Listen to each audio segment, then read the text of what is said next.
Ever found yourself giving and giving, only to realize that some people never truly appreciate it? As we get older, we tend to become more generous with our time, advice, and even money, wanting to help those around us.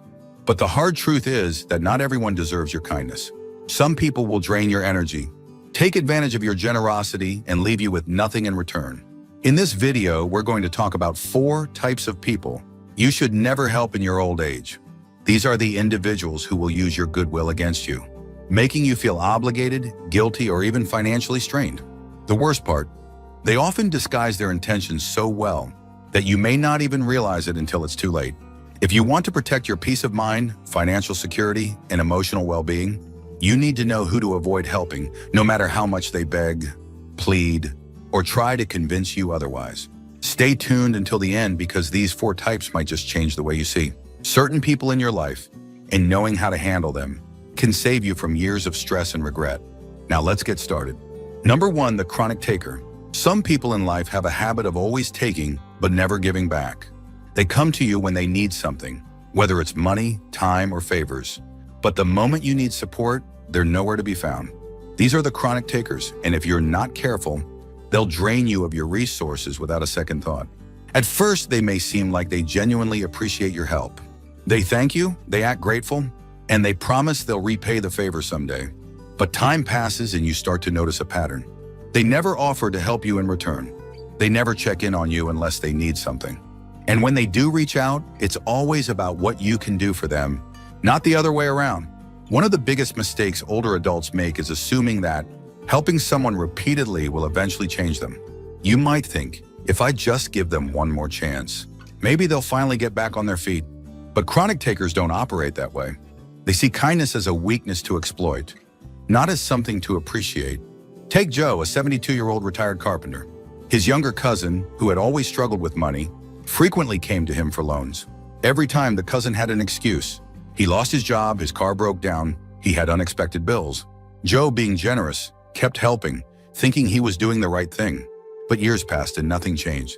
The cousin still made poor financial decisions, still borrowed money, and still never repaid a dime. Joe finally realized that his generosity wasn't helping. It was enabling. The chronic taker does not learn responsibility because they don't have to. As long as someone like you keeps bailing them out, they'll never change their behavior. They rely on the kindness of people who don't know how to say no. And when the well runs dry, they'll simply move on to the next person who will give them what they want. If you recognize someone like this in your life, it's time to stop giving. You don't need to be rude, and you don't need to explain yourself. A simple, "I'm not in a position to help right now," is all it takes. You don't owe them anything, not after years of one-sided generosity. The sooner you set boundaries, the sooner you can protect your own well-being and ensure that your kindness is directed toward people who actually deserve it. Number 2, the emotional manipulator. There are people in life who never ask for help directly, but instead, they make you feel guilty until you offer it yourself. They know exactly how to push your buttons, using guilt, pity, or even anger to make you feel like you owe them something.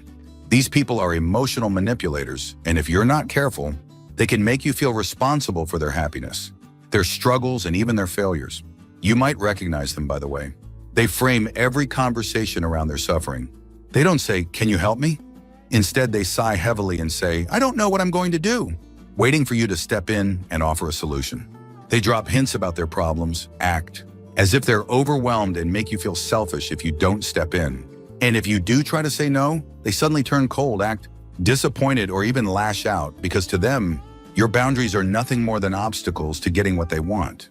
Emotional manipulators don't just drain your resources, they drain your energy. They make you feel like you can never do enough, no matter how much you sacrifice for them. The more you help, the more they expect. They never acknowledge your struggles, but they make sure you're constantly aware of theirs. And the worst part? They often disguise themselves as friends, family, or even loved ones, making it even harder to see through their tactics. Take Helen, a 68-year-old retired nurse, for example. Her longtime friend Martha had always played the role of the helpless one. Every time something went wrong in Martha's life, a broken appliance, a financial struggle, a family dispute, she turned to Helen, not for advice, but for a solution. Helen felt obligated to help, believing that good friends don't turn their backs on each other. But over time, she noticed something. Whenever Helen needed support, Martha was conveniently too busy, too tired, or simply uninterested. The friendship was completely one-sided, and Helen was exhausted from constantly trying to be the savior. Here's what you need to remember. Genuine relationships are balanced. If someone in your life only reaches out when they need something, but they're nowhere to be found when you need them, that's not friendship, that's manipulation. And if they make you feel like a bad person for setting boundaries, that's even more reason to walk away. You are not responsible for fixing everyone's problems. You are allowed to say no. You are allowed to put yourself first, and you do not have to justify your decision to anyone.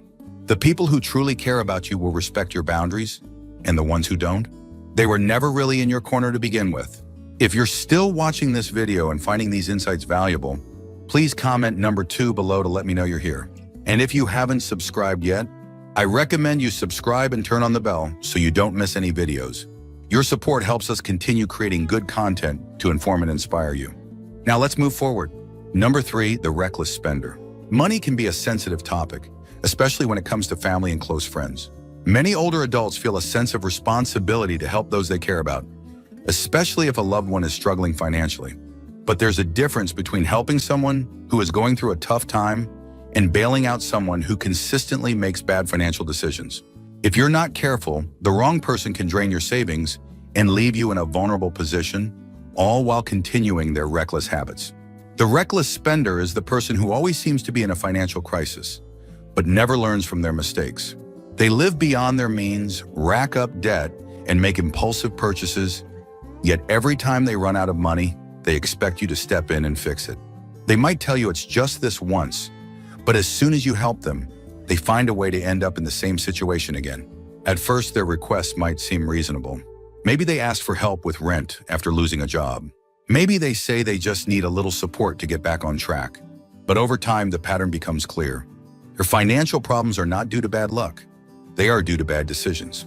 And instead of taking responsibility, they rely on the kindness of people like you to keep them afloat. Take Ron, a 74-year-old retired mechanic, for example. His grandson had always struggled with money, bouncing from job to job and spending whatever he had the moment he got it. Ron wanted to help, so when his grandson asked for money to cover bills, he gave it to him, thinking it would help him get back on his feet. But months passed and nothing changed. The requests kept coming, sometimes for rent, sometimes for car repairs, sometimes for emergencies that sounded suspiciously like poor planning. Eventually, Ron realized that his financial help wasn't solving the problem. It was just allowing his grandson to continue avoiding responsibility. The hard truth is that you cannot save someone from their own financial irresponsibility. No matter how much you give, it will never be enough, because the problem isn't a lack of money. It's a lack of discipline. And if you continue to help, you're not just hurting yourself, you're enabling them. Many older adults end up in financial trouble because they prioritize helping others over securing their own future. They give out loans that never get repaid, drain their savings, trying to keep loved ones afloat, and put themselves at risk of running out of money in retirement. But here's the reality. No one is going to take care of you if you run out of money. The people you help today will not be the ones paying your bills in the future. If someone in your life refuses to manage their money responsibly, you have every right to say no. You do not owe anyone financial support, no matter how much they guilt you or how desperate they sound. Your first priority should always be protecting your own security, because in the end, the only person responsible for your well-being is you. Number 4, the perpetual victim. Some people go through life always blaming others for their problems. No matter what happens, it's never their fault. They always have a reason why things didn't work out, why they can't seem to get ahead, or why they're constantly struggling. These are the perpetual victims, and if you're not careful, they will pull you into their cycle of negativity, draining your energy and emotions in the process. At first, they may seem like they just need a little encouragement or guidance. They talk about how unfair life has been to them, how they were treated poorly by others, or how they've faced one setback after another. You listen, you sympathize, and you offer advice. But soon you start to notice a pattern. No matter what solutions you suggest, they always have an excuse for why it won't work. They're not looking for help. They're looking for validation that their life is unfair and that nothing is ever their fault. Perpetual victims often attract compassionate people who genuinely want to help. They know that if they tell a sad enough story, someone will step in and try to make things better. But no matter how much you help them, nothing ever changes. They always find themselves in the same situation, and instead of taking action, they continue to complain. Over time, you realize that your support isn't making a difference, it's just feeding into their cycle. Take Linda, a 71-year-old retired teacher, for example. She had an old friend, Karen, who was constantly struggling. One month, Karen needed help paying bills. The next, she was complaining about how unfair her boss was. Then it was how nobody supported her, how people always betrayed her, how she could never catch a break. Linda felt sorry for her, so she offered emotional support, financial help, and even introduced her to job opportunities. But no matter what Linda did, Karen always had a new complaint, a new crisis, and a new excuse. Eventually, Linda realized that Karen wasn't interested in solutions. She was only interested in sympathy. Here's the thing about perpetual victims. They do not want to change. If they did, they would take responsibility for their actions and start making different choices. But instead, they cling to their problems because being a victim gives them attention, excuses, and an easy way out. And the more you support them, the more they depend on you to keep their story alive. Helping someone who refuses to help themselves is exhausting. It drains your emotional energy, leaves you frustrated, and makes you feel like you're carrying their problems on your back. And the worst part, they will never truly appreciate your efforts because in their mind, nothing you do will ever be enough. If you have a perpetual victim in your life, the best thing you can do is step back. Stop trying to fix their problems, stop giving them endless sympathy, and stop allowing their negativity to affect your peace of mind. You are not responsible for saving someone who refuses to save themselves. If you're still watching this video and finding these insights valuable, please comment number 4 below to let me know you're here. And if you haven't subscribed yet, I recommend you subscribe and turn on the bell so you don't miss any videos. Your support helps us continue creating good content to inform and inspire you. Now let's move forward. Final thoughts. As we wrap up this video, take a moment to think about the 4 types of people we've discussed. Have you encountered any of them in your own life? Maybe you felt drained by someone who constantly takes without giving back. Or perhaps you've been manipulated into feeling guilty for setting boundaries. If any of these situations sound familiar, it's time to protect your well-being and stop giving your time, energy, and resources to those who don't deserve it. Aging should be a time of peace, not stress. You've worked hard, built a life, and learned valuable lessons along the way. Now is not the time to let chronic takers, emotional manipulators, reckless spenders, or perpetual victims rob you of the happiness and security you deserve. The key to a fulfilling old age is choosing where to invest your kindness wisely. Helping others isn't a bad thing, it's a sign of a good heart. But not everyone is worthy of your generosity. You are not obligated to fix other people's mistakes. You are not responsible for saving someone who refuses to save themselves. And you do not owe your time or resources to those who only take and never give back. From this point forward, make a commitment to put yourself first.